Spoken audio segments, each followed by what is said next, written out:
নমস্কাৰ সকলো সংবাদ কৰ্মীলৈ ধন্যবাদ জনাইছোঁ আজিৰ এই সংবাদমেলত অহাৰ বাবে।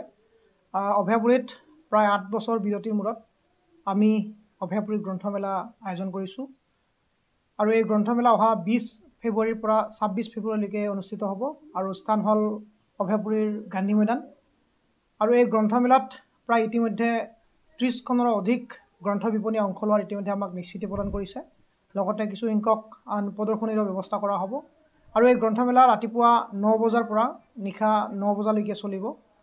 এই গ্ৰন্থমেলাত অভয়াপুৰীৰ বিভিন্ন শিক্ষানুষ্ঠান তথা বিভিন্ন বিদ্যালয় মহাবিদ্যালয়ৰ যিসকল ছাত্ৰ ছাত্ৰী আছে তেওঁলোকৰ বিভিন্ন প্ৰতিযোগিতা অনুষ্ঠিত হ'ব। কুইজ প্ৰতিযোগিতা, তৰ্ক প্ৰতিযোগিতা, বক্তৃতা প্ৰতিযোগিতাকে ধৰি চিত্ৰাংকন প্ৰতিযোগিতা অনুষ্ঠিত হ'ব।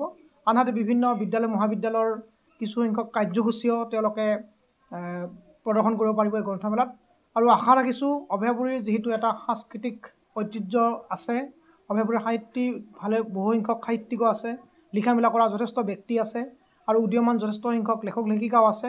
আমি আশা ৰাখিছোঁ এই সকলোৱে আমাৰ এই গ্ৰন্থমেলাত সঁহাৰি জনাব আৰু সকলোৱে গ্ৰন্থমেলাত প্ৰতিদিনে আহি গ্ৰন্থ নিজে ক্ৰয় কৰাৰ উপৰিও ৰাইজকো যাতে ক্ৰয় কৰাৰ কাৰণে আহ্বান জনায় তাৰ কাৰণে অনুৰোধ জনাইছোঁ। চাওক, অসমৰ মাননীয় মুখ্যমন্ত্ৰী ডক্টৰ হিমন্ত বিশ্ব শৰ্মাই 2024 চনৰ 23 ডিচেম্বৰত হোৱা কেবিনেটত এটা সিদ্ধান্ত লৈছিল যে 2025 বৰ্ষটো আমি কিতাপৰ বৰ্ষ হিচাপে পালন কৰিম। আমি অসম চৰকাৰৰ কেবিনেট সিদ্ধান্তক সন্মান জনাই আমি অহা 20 তাৰিখৰ পৰা 26 তাৰিখলৈ অভয়াপুৰী গান্ধী মৈদান বাকৰিত আমি গ্ৰন্থমেলা অনুষ্ঠিত কৰিম। এই গ্ৰন্থমেলাত আমি সৰু সৰু কেইটামান সিদ্ধান্ত লৈছোঁ যে এই গ্ৰন্থমেলাত যিমান সম্বৰ্ধনা অনুষ্ঠান থাকিব সেই সম্বৰ্ধনা অনুষ্ঠানত অকল আমি কিতাপহে ব্যৱহাৰ কৰিম আৰু ইয়াৰ যোগেদি আমি গ্ৰন্থক আগবঢ়াই নিয়াৰ এটা প্ৰচেষ্টা চলাম। তদুপৰি হাইস্কুল শিক্ষান্ত আৰু উচ্চতৰ মাধ্যমিক পৰীক্ষাৰ প্ৰতি লক্ষ্য ৰাখি আমি উচ্চ স্বৰৰ মাইক ব্যৱহাৰ আমি ইতিমধ্যে নকৰাৰ সিদ্ধান্ত গ্ৰহণ কৰিছোঁ।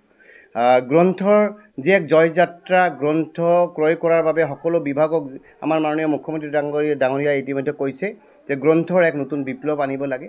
গতিকে অসম চৰকাৰৰ পৰাও আমি সহযোগিতা কামনা কৰিছোঁ।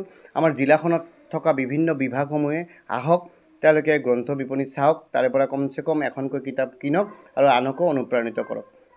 ইতিমধ্যে শিক্ষা বিভাগে আমাক জনাইছে যে তেওঁলোকে সকলো ছাত্ৰ ছাত্ৰীক গ্ৰন্থমেলালৈ অনাৰ এটা ব্যৱস্থা কৰিব। আমি তেখেতক সকলোৰ ওচৰতো আশাবাদী।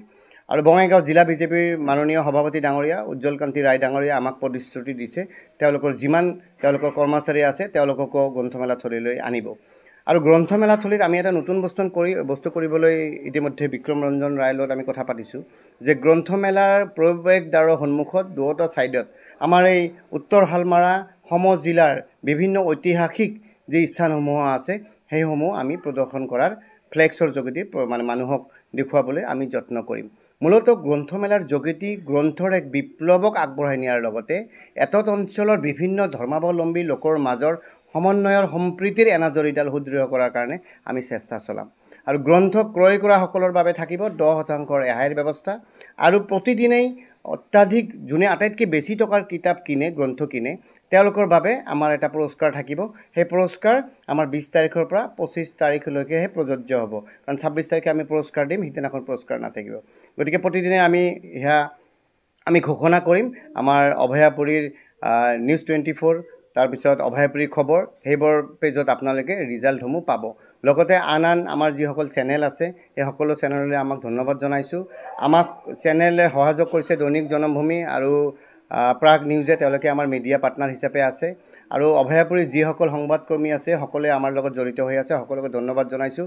আপোনালোকে সহযোগিতা কৰক আৰু এই অঞ্চলৰ গ্ৰন্থৰ যি বিপ্লৱ সেয়া আগবঢ়াই নিয়াৰ কাৰণে সহযোগিতা আগবঢ়াওক।